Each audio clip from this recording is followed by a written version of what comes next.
Mike, it's great to talk to you, man, and very excited to see you. Before we get this interview even started, I want to give everybody the info. Of course, Stained coming to Treasure Island Amphitheater Saturday, September 9th, 8 o'clock show. Tickets are available right now.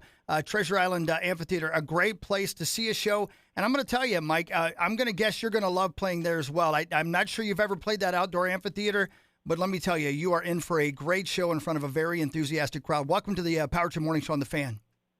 Thank you. Thank you for having me. Looking forward to it. Yeah, you guys obviously on tour right now, and I was just looking. You're playing, I believe, not to Sunday, and Hard Rock Cincinnati Outdoor Arena. Then you're going to the Four Winds in New Buffalo, Michigan. So you guys do a lot of outdoor shows this time of year.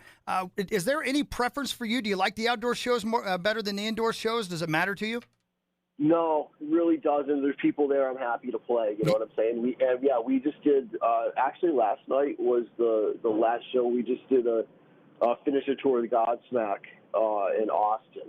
And it was all amphitheaters, and they were great. Although I'm not going to lie, last night was challenging. It was really hot out in Austin yesterday. I can only imagine. And that's something I'm guessing as well you've been dealing with all year for any outdoor shows. And you're going to be hitting here just after a major heat wave, which those are Minnesota and major heat wave don't normally go together, but you're just missing one by being here a week from Saturday. Nice. Looking forward to that being gone. Yeah. And honestly, it hasn't been too bad. There's been a few standouts that were fairly difficult shows, and last night was one of them. So, yeah. Anyways, it's all good. You go up there, you do your best, and you have a good time. Mike, I'm reading through your bio and knowing a little bit about you and being around in rock radio. I'm in talk radio now, rock radio at the very beginning of your career. It's fun to watch your career in particular. Obviously, we know about the band, but just knowing what you've done, going from Stained, Saint Asonia, Newstead, it must be an interesting career arc and one that you didn't expect in any way. Yeah, no, listen, it has been. I feel very fortunate, you know what I mean, for where I am and what I'm doing. But, you know, it's just great to be back doing the band again.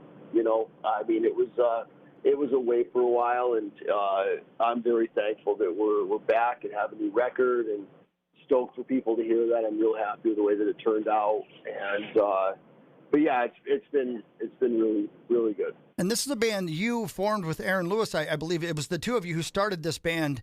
And then, of course, you continue and have great success. And you go away for a while. And now that you're back together and going out on the road together and spending time together again, do you feel like it's a different mindset within the band about being in this band now? I don't know. I mean, you know, honestly, the funny thing is it feels, even though there's that much time off, you get back and it feels like it hadn't stopped. I mean, it kind of feels the same. You know what I mean? It's like you get back and you just kind of fall into the routine of what it is. I mean, even making the record, you know, there was a lot of anxiety kind of going into it. It's like, oh, man, we haven't had a record in over 10 years. I mean, this thing's got to be great. And you feel this pressure of like, oh, we got to write the, you know, best album we ever did. And you know, you get started. And once you get started, it just same type of thing. It's like, oh, we haven't written together in over 10 years. And it kind of falls back into what it was. And all of that goes away. And you just kind of put your head down, you get to work. And, you know, you finish it, you pick up your head and you go, oh, I'm really proud of this. You know what I mean? We accomplished what we wanted to.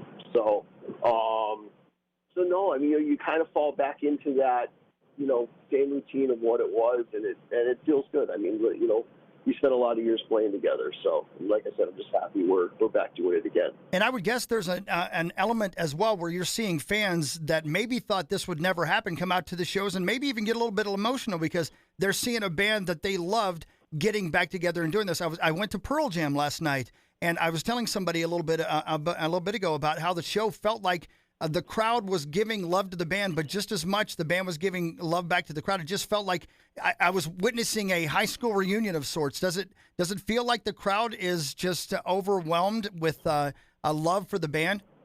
I don't know. I mean, you listen, at times there's definitely moments in the show where you kind of feel that way. You know, I have to ask though, because Pearl Jam is just so. Was it their 3-hour show? Yeah, it was almost 3 hours, man. And I got to confess, man, it was the first time I'd ever seen the band, and so I've been a fan, but I had never seen them live for one reason or another. And it was the first night of the tour, so it was fun to see them putting the show together. And man, they're just pros, man. It was great.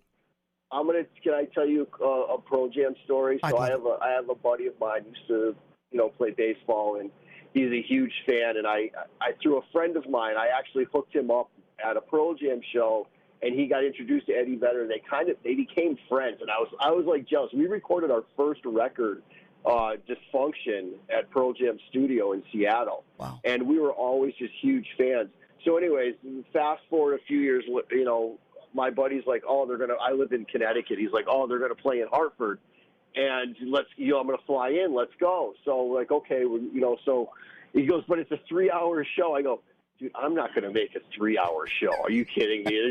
There's no, it was like, it flew by like it was nothing. I couldn't believe it. It was so good. I mean, those guys are just pro, and it was just an amazing, amazing show. So, I've witnessed it before, and yeah, just such a great band. It is something, isn't it? Because exactly what you said, I would say, because their playlist is so enormous and they like to change it up so much. I probably didn't know half of the songs they played last night. And for the first time in a long time, I didn't care. I was enjoying watching the band so much. It didn't matter whether I knew the song or not. Yeah, they're great. They're great. So now that we promoted Pearl Jam, no, just kidding. Yeah, well, they'll be gone by the time Stain gets here to Treasure Island Casino again. Treasure Island Amphitheater, Welch, Minnesota, Saturday, September 9th, 8 o'clock. And who are you guys bringing out on the road with you for this show? That's a really great question. I'm not sure. So what's happening is that tour ended, and we have like some festivals and a couple casino shows we're doing to kind of finish up the tour. And there's different people on different shows. And I'll be honest with you, I'm not positive. It might not even be anybody, because a lot of times when we play casinos, they don't. It's funny. They don't want opening bands. They want people just to come into their casino, watch a show, and go gamble. That's really what they want. And you know what? That sounds like a perfect night to me, man. I'll take that every time. Last thing, and then I'll let you go. But again, I appreciate just having some time with you. Way back in the day when I was doing rock radio, as I mentioned, you guys came into town on the first tour, and we played paintball together in Minneapolis. I doubt you have any idea that even happened, but I remember playing paintball against you guys. I do remember. I mean, dude, that was like 99, I think. Wasn't it? A long time ago. It absolutely was, and it was an indoor paintball place, and we went in and played paintball, and it was super, super fun. Yeah, no, it was. I mean, that was, there's a few of those things that stand out. We did that. We did a bowling thing one time in Atlanta, I remember. But until you mentioned that, you're right, I completely forgotten about that. But yes, and listen, that area has always been so great to us since day one. I mean, the first time I heard one of our songs on the radio was actually in Minneapolis. Wow. Well, I'll tell you, man, you got a huge fan base up here, and my morning show uses Mud Shovel as a music bed in and out of the show, probably more than anybody's ever played that song. We've played it. I love that song. I'm hoping it's on the set list, man. I just love this band. I'm so glad you guys are coming back to Treasure Island. I'm looking forward to seeing it myself. Thank you so much. Enjoy the tour and stay cool, okay? Thank you, Chris. I appreciate it. Thank you always for the support. It'll be great to see you.